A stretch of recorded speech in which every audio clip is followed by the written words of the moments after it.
welcome to my office. A little work from ham, as we like to say.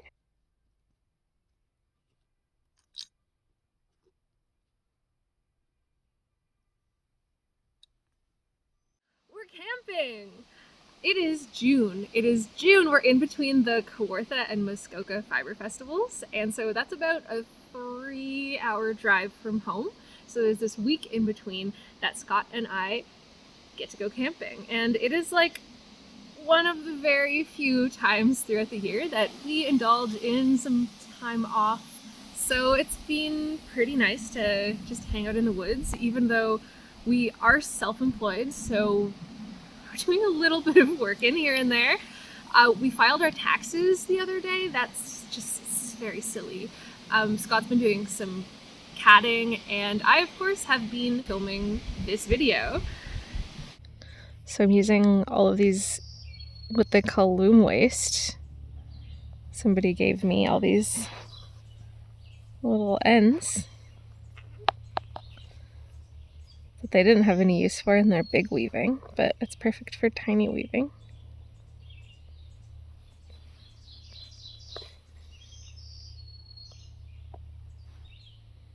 It's a little bit tricky because switching colors every time, you kind of have to watch where the next color is going to land. Like, I didn't stitch this in yet, but it'll go right there. So I needed to leave a gap.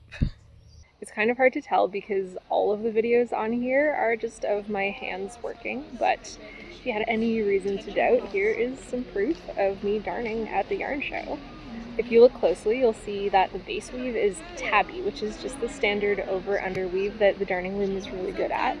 And the color placement is what makes this pattern pop. You just change the colors after every 2 warps and every 2 wefts. It's super easy and honestly kind of surprising. This is the first time I'm doing a houndstooth tutorial. Alright, everything on the front of this bag is all done. I've recorded a couple of them as tutorials, but especially this rectangle one was missing some very key details on how to use the warping helper here. So I'm going to be doing it one more time. I have one more shot on the back, which is still technically part of the logo cover-up. There was a branded patch here, so let's add a darn. I'm going to use these 2 colors and get started like normal, just putting the work surface underneath, the loom on top. We bring in the little stretchy tie to hold everything together. And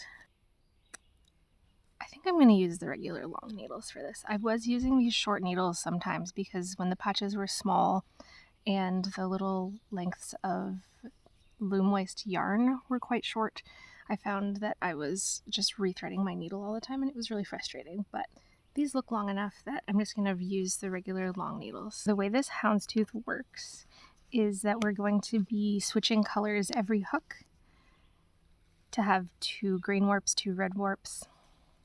And then we're going to be switching every 2 rows this way. So it's still going to be 2 green, 2 red.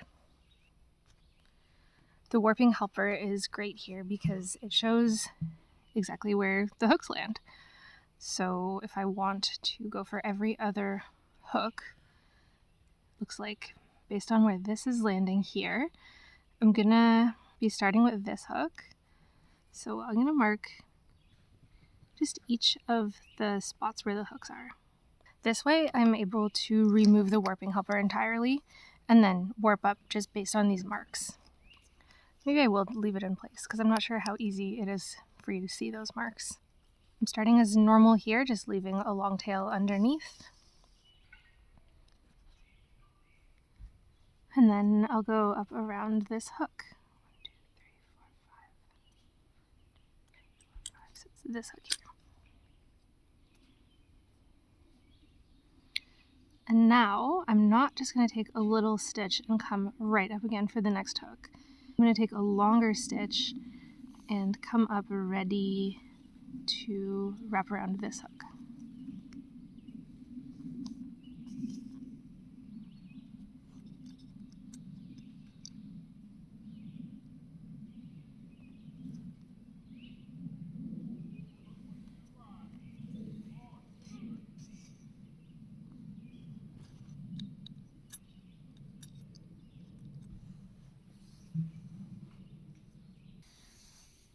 So physically marking the notches like I am here is really helpful for doing abstract shapes like the heart or the triangle that I'm going to show you in my next video.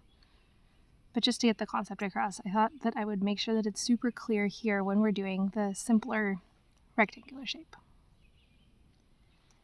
Okay, to finish, I'm going to start weaving back and forth again with this color. So I'm going to bring it up just at the bottom corner of my patch, which is here. Once I get that red warp in, you'll see it. For the second color, I'm just going in between the gaps that I left when I warped every other hook using that green color. And I don't think I really need the warping helper at all, so I'm just going to remove it for clarity's sake. I'm just going in between in the little gap like this, and then I'll go up around each of the hooks.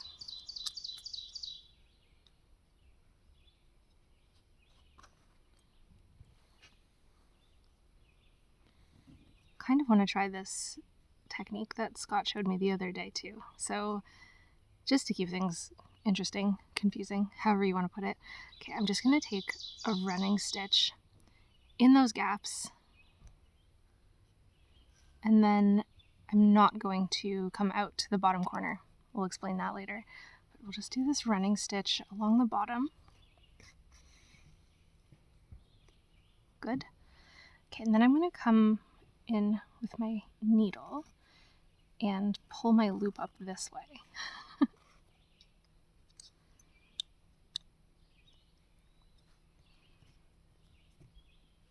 You might think, okay, what's the point here? This is just a little extra confusing step.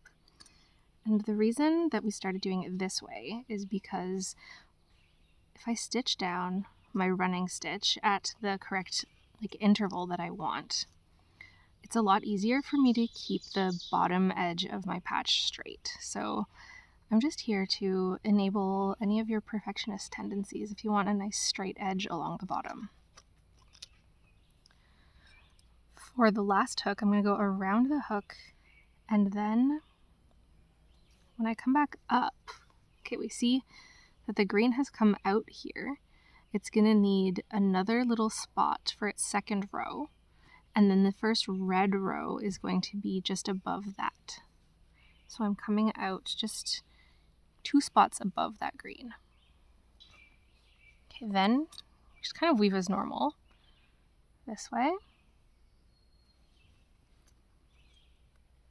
Little tiny tail here, but stitch down. Make sure I don't lose this tail. Flip back and then weave across.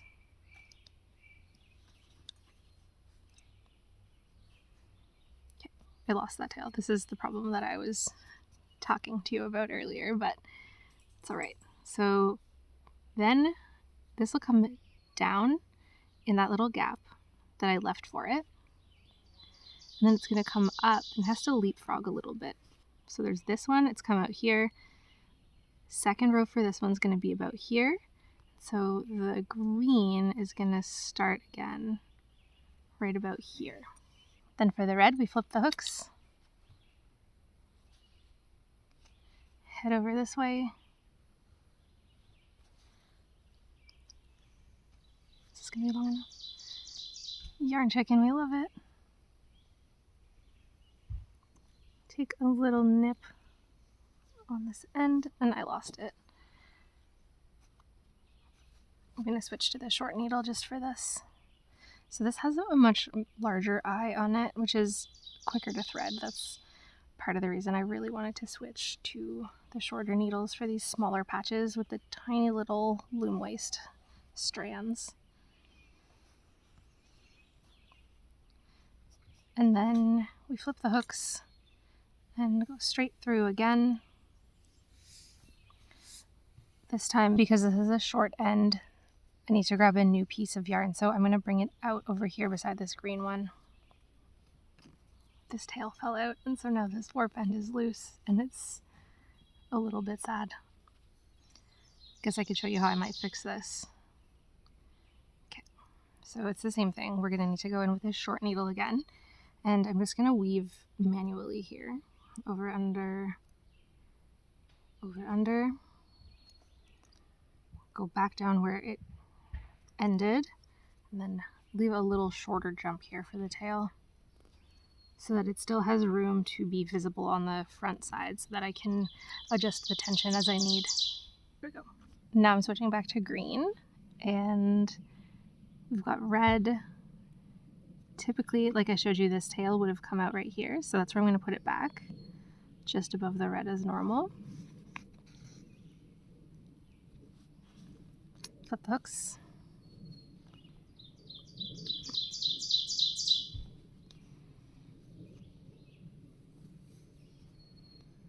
Take a little nip over here, tiny little stitch.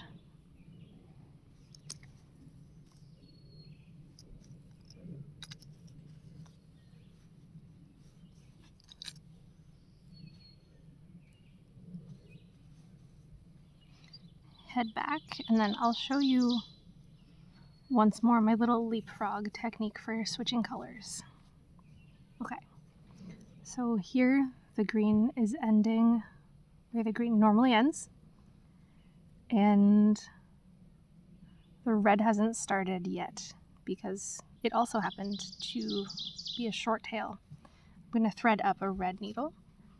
Just visually, it's going to be easier to see the leapfrog in this if the second color is in place. This is the same thing I would have done when I was just starting as well. So the red comes up, just leaving a little gap for the green.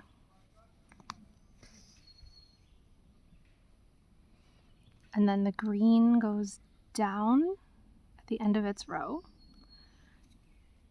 and it leapfrogs over where the second red is going to come out. All right, then that's the repeat. It's all the way to the top from here. You will notice that I'm weaving quite loosely for this one, and it's in part because I still want to keep a nice balanced weave, but I'm using a really thin yarn, and also just because it's more of a decorative effect that I'm going for. I'm not too worried about making a super tight darn like I usually am when I want something that's good and strong. Something weavers like to talk about a lot is how it's hard to predict how colors will look together when you've woven them. And that's part of why I went with so many pretty random color choices. You'll see though that some of them made a more distinct houndstooth pattern than others. And as a general rule, I found for houndstooth, you want to choose two colors that are very different in value. So if you take a picture of your two yarns in black and white, they should be really distinct from each other. If they look too close to the same shade of gray, the houndstooth pattern won't pop out as much. Or maybe not even at all, which is still good to know if you're going for something a little bit more subtle.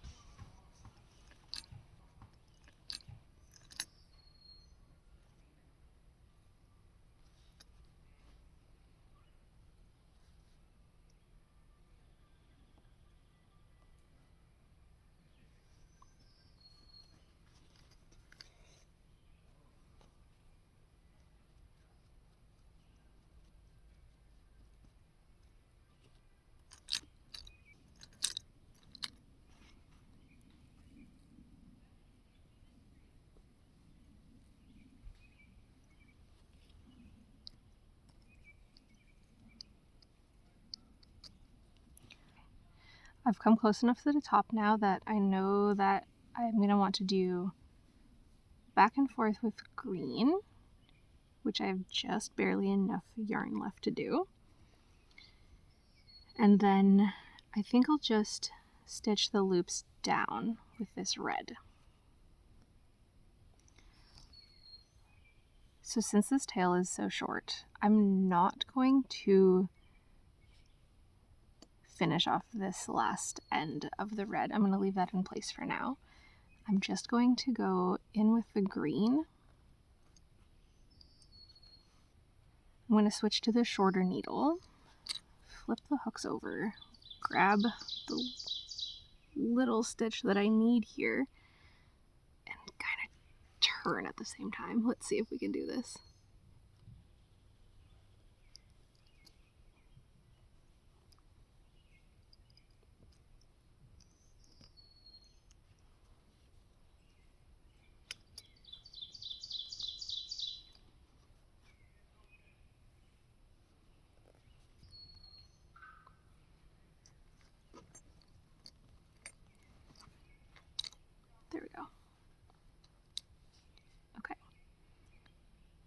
And then likewise, I'm just gonna leave this green end loose for now too.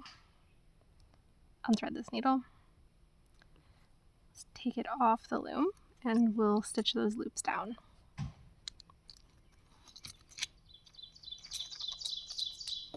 So it's a pocket. It's attached on 3 sides, and we need to attach these loops.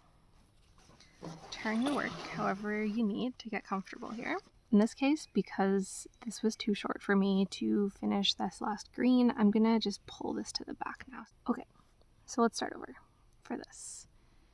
So we came down right here and finished off the last red row.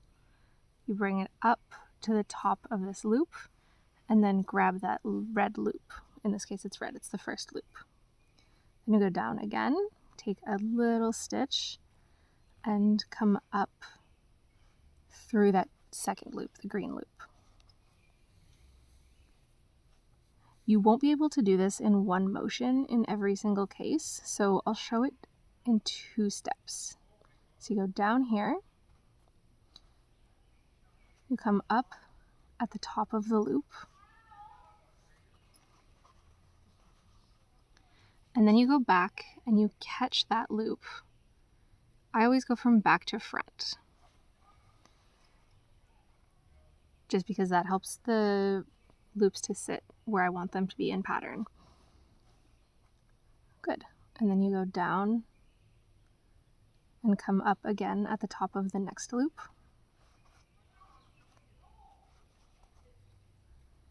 Through that next loop. And I've got a couple more times to repeat this.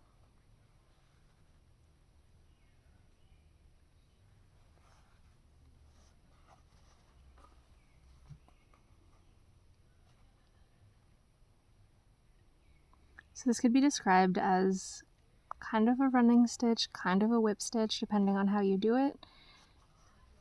Your goal is just to stitch all of these loops down, but if you miss one for some reason, that's okay too, because it will be captured. I'll show you here.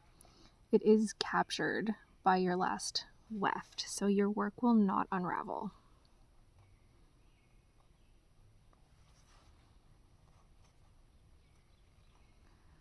At the very end, I like to just make sure that this is pulled taut, and then we just bury it down as if it's the end of a regular row. Bring that to the back. Nice.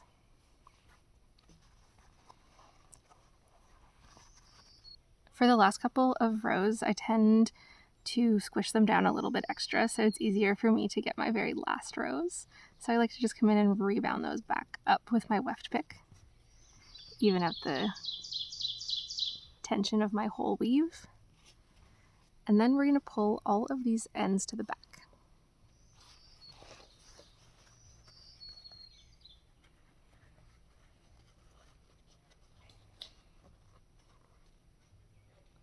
So this shows you our pattern. Here's where we stitched those warp edges down. You can see it alternates red and green. Here is where each of the colors just bent back on itself to do its second row. And then here on this side, as you can see, that's where we alternated the colors. And then I used the red to stitch the warp loops down. To finish these off, I'm just tying them in a double knot, and then I'm going to trim them a little bit shorter.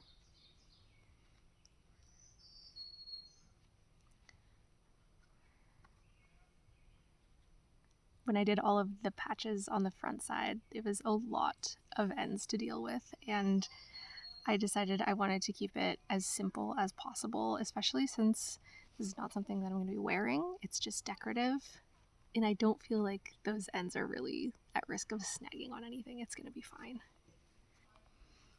Down here, I'm going to bring the red over to the green so I can tie them together. I'm just going to go back through my previous stitches a couple times.